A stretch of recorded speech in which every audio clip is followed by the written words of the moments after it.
welcome back to Hills Mill Homestead.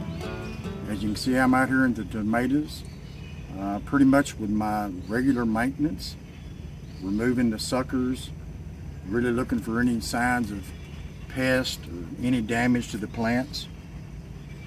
That's one thing about our tomatoes especially, is we really got to keep an eye on them, because once the pests begin to get on the plant, before you know it, they can be overwhelming and really do a lot of damage to your plants.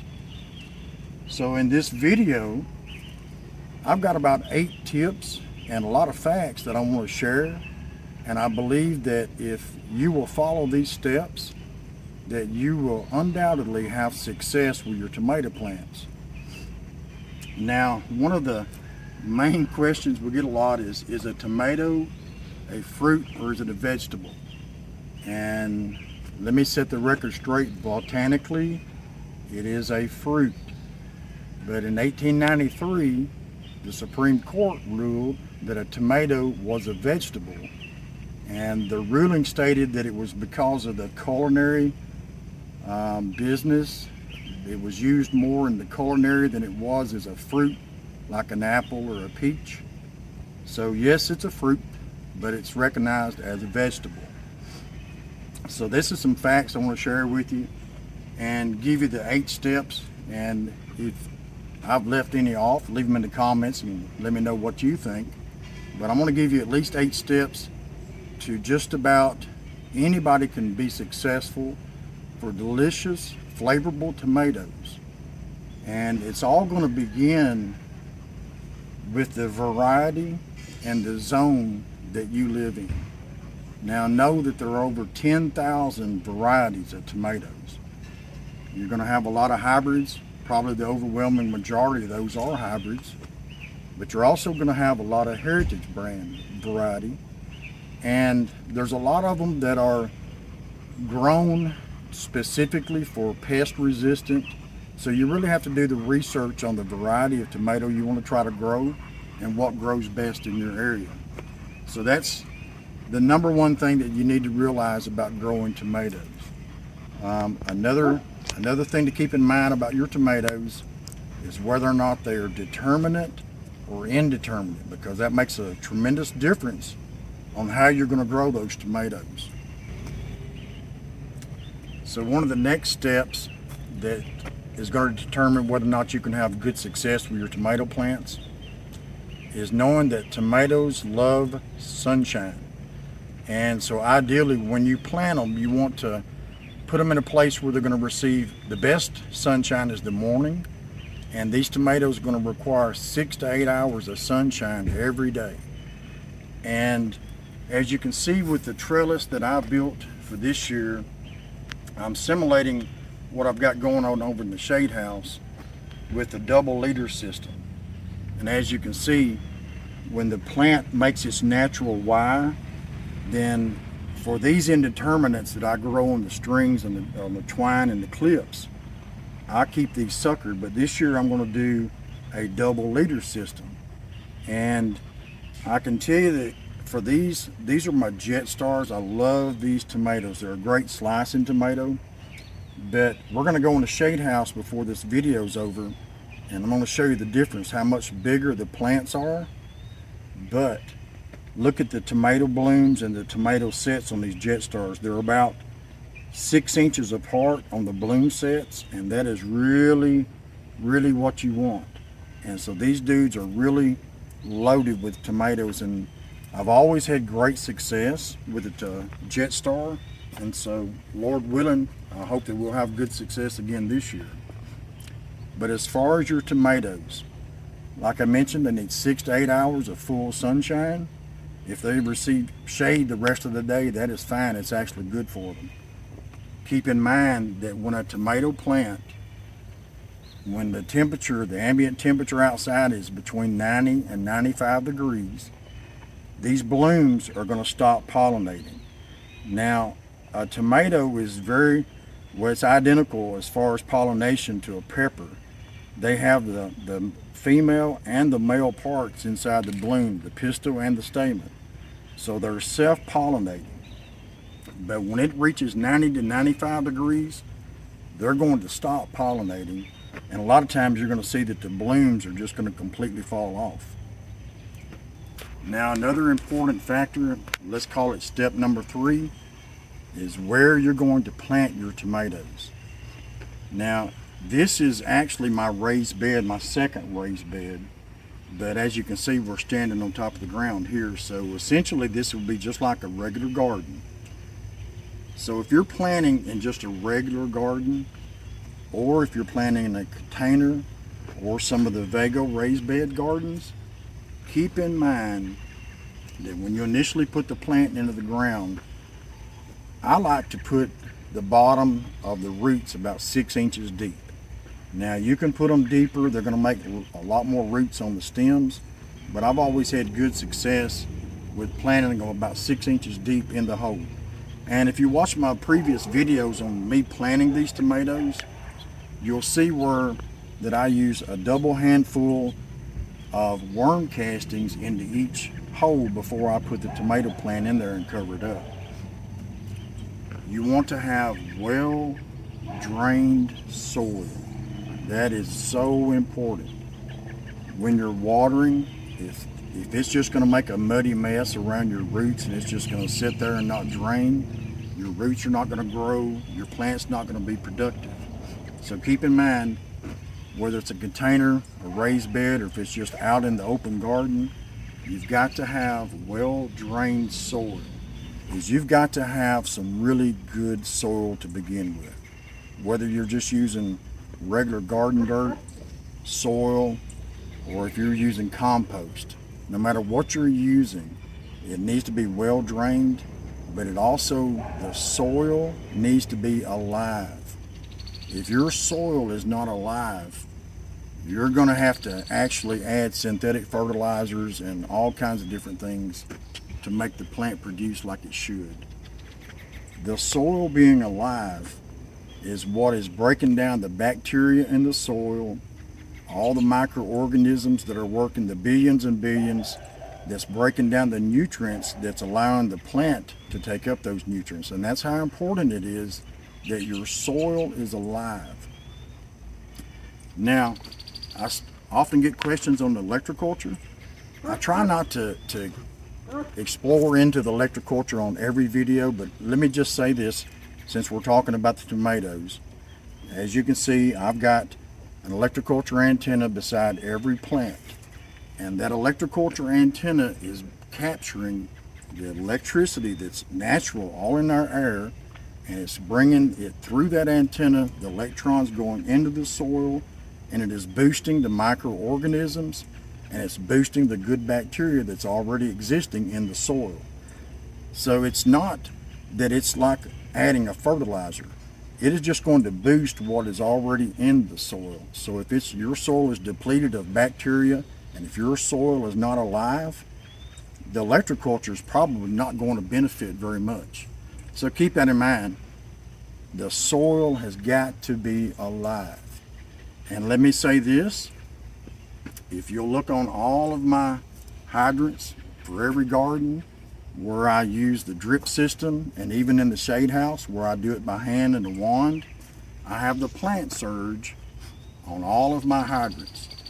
I'll leave a picture in the video for the plant surge, and basically what it is, there's a lot of information, scientific information, you can look for yourself, but a small rundown on the plant surge is it is 2 very strong magnets that are fitted onto your hose, and when the water passes through the plant surge, it changes the molecular structure of that water, and it's like a water softener, and it breaks down the water for your plant to be able to easily absorb it better.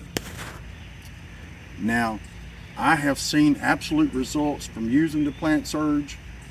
I would not even speak of it if I didn't believe in it. There's a link in our description below where you can get a discount if you want to purchase the plant surge. But keep this in mind. They offer a 365-day money-back guarantee. So if they didn't believe in their product, they wouldn't offer that guarantee. So you really don't have anything to lose if you wanted to try the plant surge and to see if it improves the health of your plants.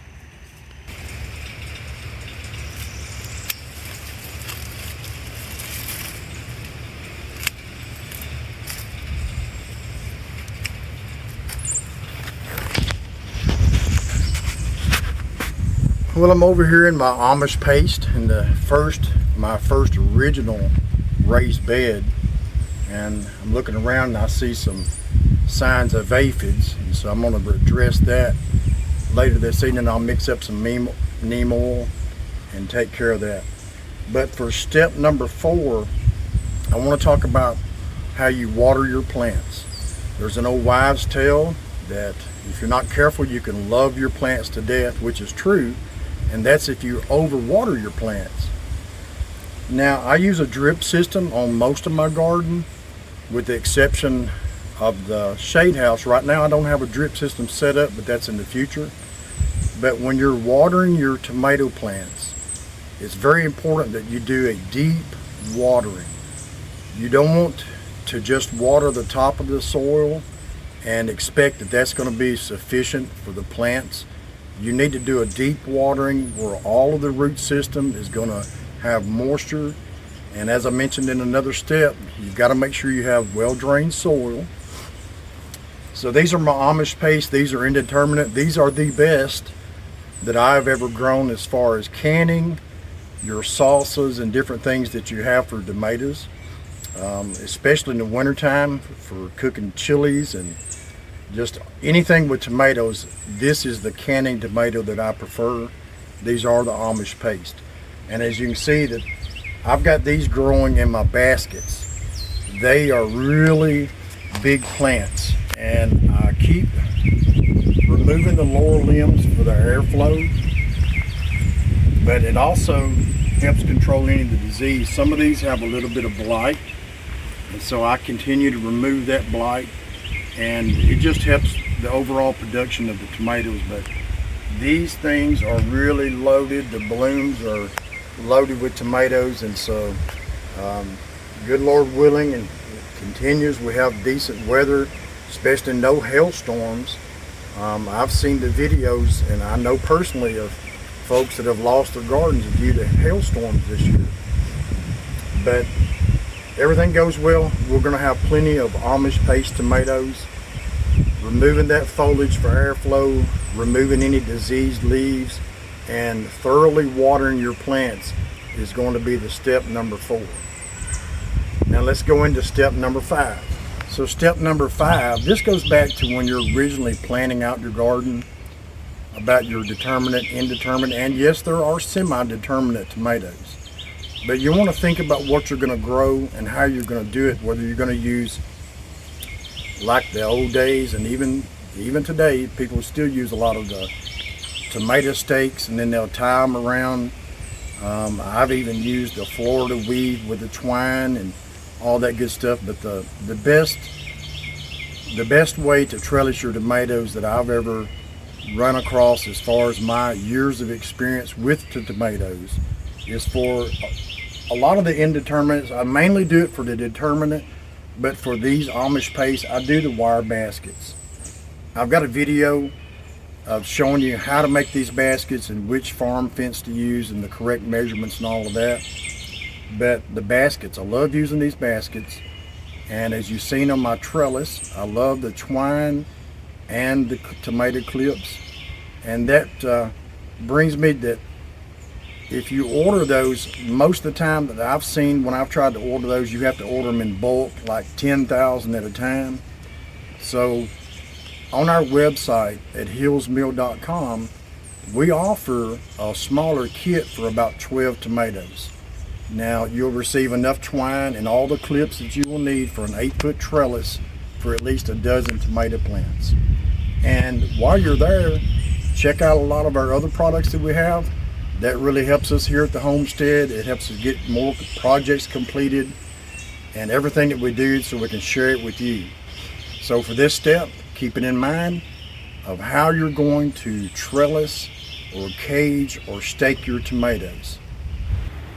Well, let me share a little tip with you guys.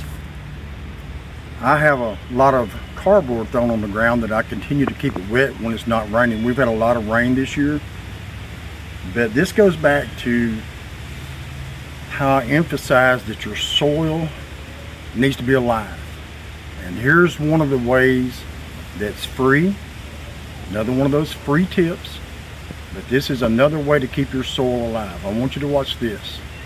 I'm going to raise this cardboard and I'm going to collect some free red wiggler worms to add to my containers in my garden. So I do this on purpose. Now I'll say this, you might want to use a rake or something to fold this back because it could have snakes under it, but as long as it's wet, it shouldn't. Let's see what we've got.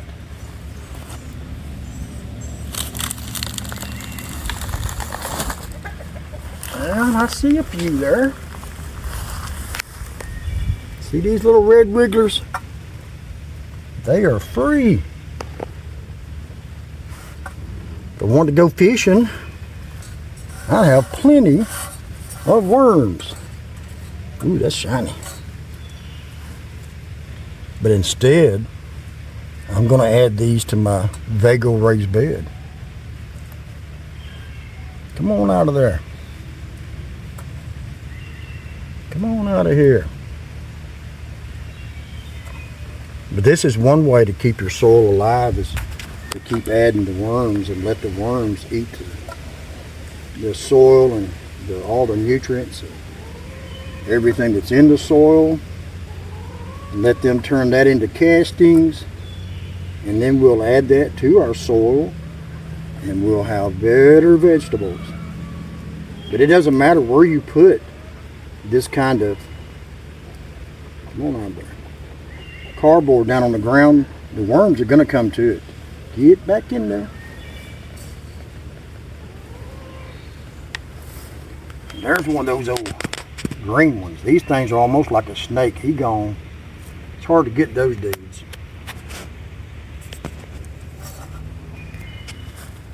Then I'll just fold that right back over. In a day or two, I'm going to come back and get some more.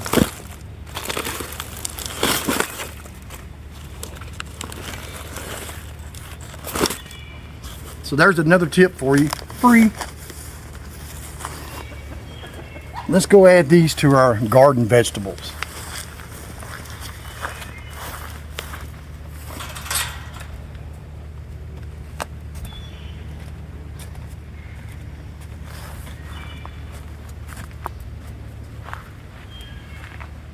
I'm really liking how the Vago raised garden bed worked out.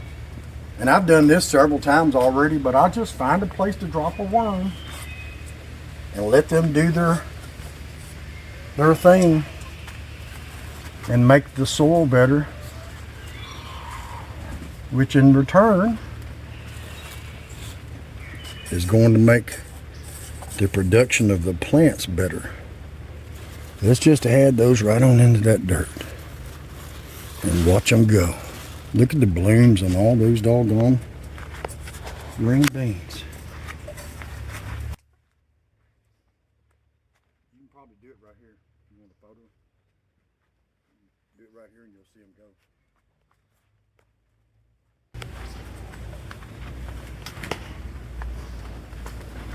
Once you add these to the soil, it don't take long for them to find a home.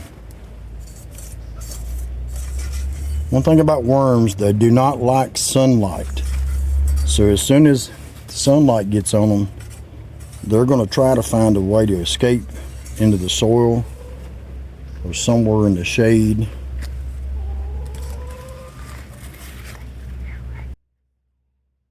Well, yeah, they do.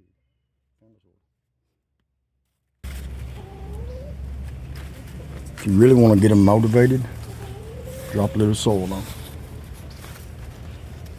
They'll get the, what happens when the sunshine gets on them and the light gets on them, it kind of paralyzes them. Sometimes you got to help them out a little bit to find their way. They're gone. Step number 6. So I'm out here in the shade house, and you can see that these plants are much bigger than the ones that are in the raised bed that I started this video. However, these are in containers, so they're a foot taller to begin with. But for this step, I find it's very, very important, and it goes back to whether you're growing an indeterminate or determinate. As you can see in the background, I've got my determinates in the baskets out here in the shade house, but then I have my indeterminates. I also have those on my double leaders.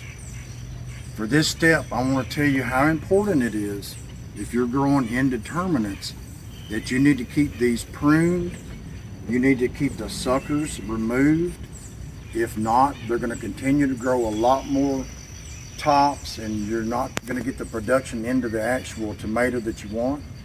And also, if you've got a cluster of blooms, now these are the Indian River and they really are putting on a lot of blooms, but I'm going to tell you that I come in here and I remove a few of these blooms. We've got 3, 5, 7, so there's 9 blooms, and I'm going to take off a good 4 or 5 blooms. Now I'm going to wait another day or two, and I'm going to probably also remove some more of these. And what is happening is you're putting the production of the plant into the tomato itself. Instead of a lot of tomatoes, you want to reduce that, and you want to kind of keep it even. See this sucker? And you just about have to keep on it every day because these things grow overnight. So on these indeterminates that I have on the twine, I'm going to keep these pruned and I'm going to have the suckers removed. But I also remove the foliage around the bottom. Now, the foliage before it gets up around the first set of blooms, it's really not necessary. So I try to cut back at least 50% of that foliage as it grows. I don't do it all at once, but the main purpose of that is for airflow. We need airflow around our tomatoes to help reduce the amount of disease that it could get from anything that's in the soil or anything that's airborne as well. So that's the next step. You need to prune, you need to basically manicure. Sometimes you want to remove some of those blooms on the clusters because you don't want so many tomatoes on one cluster, because you'll have a lot of small tomatoes instead of 4 or 5 really good tomatoes. Step number 7, you have got to feed your plants. No matter what you use to plant your plants in the ground or the containers, if you're buying compost at your big box store, there's only a certain amount of nutrition that's actually in that soil. So keep in mind, you've got to continually feed your plants. Now, I don't use any chemical fertilizer, any synthetic fertilizer. I use my compost for my chickens, my rabbits. Everything here gets recycled. Give you a tip. I spent $3 on seeds for radishes, and I'm going to throw you a picture in here of radishes. I had to pick them by the wheelbarrow load. But it's all about recycling, because I feed those to the rabbits, I feed them to the chickens take care of it, they recycle it, it goes back into my compost, it goes back into the soil. So I'm continuously feeding the soil. I do use a organic tomato food, maybe twice a month on these, but as you can see, they're doing very well. But keep in mind, you've got to keep feeding the soil. Your soil has got to be alive in order for all the microorganisms and the bacteria to work to benefit your plants. Your soil has got to be alive. I can't emphasize that enough. If you're trying to grow organically. Now, if you're not growing organically, that's not as important. You can always add the chemicals and try to get the best of it. That's what you're getting in the grocery store, in my opinion. And if you're following today's events, you just know how much more important it is that we start growing more food for ourselves. I saw a recent survey of farmers markets for the year 2025. Looks like all your farmers markets are down anywhere from 20 to maybe 30% on their sales. And I believe that that's simply just due to more people growing their own food. Leave a comment to let me know what you think. But here's another free tip for you. I enjoy sharing free tips with everybody. It is free to click that like and subscribe and share button. That helps our video get seen to more people. So I'd sure appreciate it if you would just click that like, subscribe if you're not a subscriber, and leave comments for us. And I try to get back to everybody's comments. I'm always looking forward to learning anything that I can learn. I've been growing tomatoes for 4 decades or longer, and so I wanted to make this video to share the steps that I believe anyone can be successful with their tomatoes as long as you follow these steps. And if you can think of something else that I left out, leave it in the comments below. And then we're going to go to the final step. So here's some more facts for you for growing your tomatoes. Now, whether it's container gardening, in the regular garden, or raised beds, one of the most important things you have to take into consideration is the amount of nutrients that is in the soil. And I would suggest you can order yourself a soil test kit that's going to test your NPK. They're not very expensive, and it's really good to know what is in your soil, because that's going to allow you to know what is going to grow the best. Now, you also need to know the pH balance of your soil. That's very important according to what you're growing.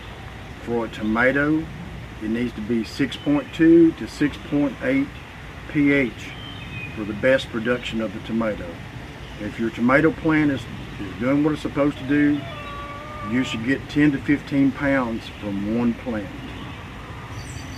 Step number 8, and this is probably the most important of all of the steps that I've talked about in this video, but pest control. As you saw when I was in my Amish paste tomatoes, I recognized there were a few aphids, so I'm going to mix up my neem oil. I'm going to spray those here about dark. But aphids are probably one of the very first pests that you're going to run across in your tomatoes. And then you're going to have the army worms. That's the worms that go into your tomato and make a hole, and then they just ruin your tomato. And then later on in the season, you're going to have the big green juicy tomato worm. And I have found it much easier to take a black light and use it at night. And if you use that black light, you'll see those worms 3 to 4 or 5 feet before you get to that plant. And so I found it a lot easier just to remove them at night instead of trying to spray another pesticide or whatever to take care of those. So the pest, the aphids, the army worms, the tomato hornworm, blight, that's another big issue. That's one of the important things about we need airflow. And removing and pruning the lower limbs provides more airflow. So along with all of the pests that you have to worry about, another thing to take in consideration when you're planting and you're laying out your garden is what kind of companion plants can you plant that's going to help reduce some of those pests. For example, your tomatoes, you can plant your marigolds. Marigolds are good for the nematodes that are in the soil. They're also bad for the bad nematodes, which is a good thing. And then you've got garlic that you can plant. And then one of the better things that you can plant with your tomatoes is basil. Everybody loves basil with their tomatoes, especially tomato soup. So those are 8 steps that I believe that if you will follow along, that you will definitely have success with your tomato plants. You're going to have more flavorful, delicious tomatoes. You're going to have to really pay attention to your tomato garden. You've got to be in and out of your garden every day looking for issues of blight. You're going to have to control the soil. You're going to have to feed that soil. All of the things that I've mentioned in this video. And I hope that you have found this helpful.